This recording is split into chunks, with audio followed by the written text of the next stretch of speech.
Jæja, það sumul. Það kom ný uppfærsla og svo sem fullt af flottum hlutum sem búið að gera undanfarið. Það náttúrulega síðasta uppfærsla sem var, þá kom mælingar fyrir batteri, þannig að það hægt að setja bílinn inn í bílskúr eða stingur ekstra í samband og láta hann gera batteritest á sér, og það tekur alveg frá kannski 5-6 tímum og upp í 12 til 14 klukkutíma. Best að bara gera yfir nóttu og þá skilar hann góðum niðurstöðum. En það sem ég hef eiginlega meiri áhuga á, það sem ég var að sjá núna, var þessi uppfærsla sem var að koma, og sérstaklega núna fyrir sumari, og ég ætla ekki að gera þetta vídeó mjög langt, en þeir sem lásu sáu að þetta hér, þegar hann ákveður að fókusa fyrir okkur hérna, þetta er alveg málið. Keep accessory power on.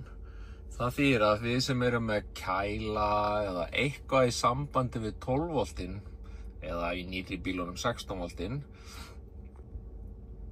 að þar höldum við áfram að keyra þetta þó að bílinn fari í PowerSafe.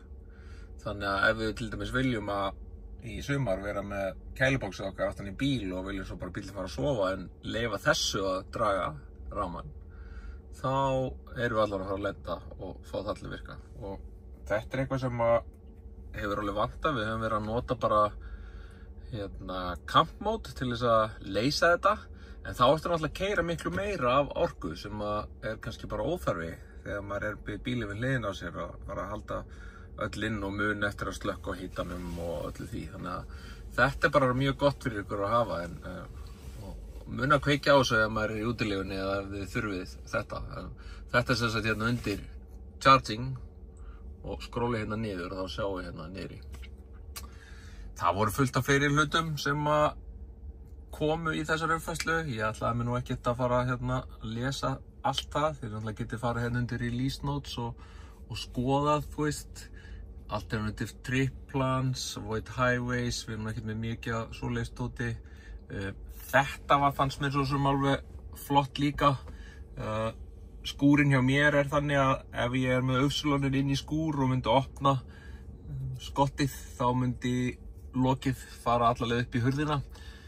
En svo þegar maður er ekki inn í skúr, þá finnst maður alveg þægilegt að skottið opnist alla leið svo maður sé ekki að reka hausinn í það.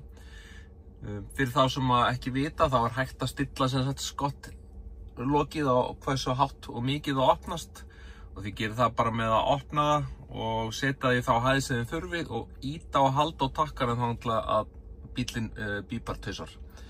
Þá festist lokið í þeirri staðsetningu og núna það sem gerast er að nú man bíllinn eftir þessar stillingu eftir hvar bíllinn er staðsettur á GPS-neti.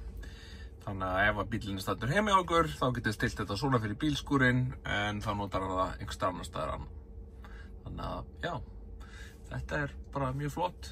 Keyboard language. Þetta er náttúrulega fínt þegar maður verið að leita einhverju fyrir þá sem ekki hafa getað fundið íslensku stafina.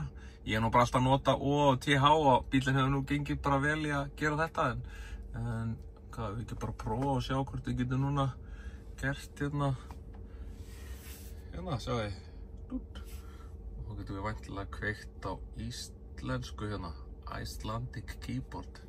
Ég vil ekki hafa bílinn hjá mér á íslensku, en mér finnst mjög þægilegt að geta sagt hérna núna. Væntanlega erum við komið í íslenskt lyklaborð núna.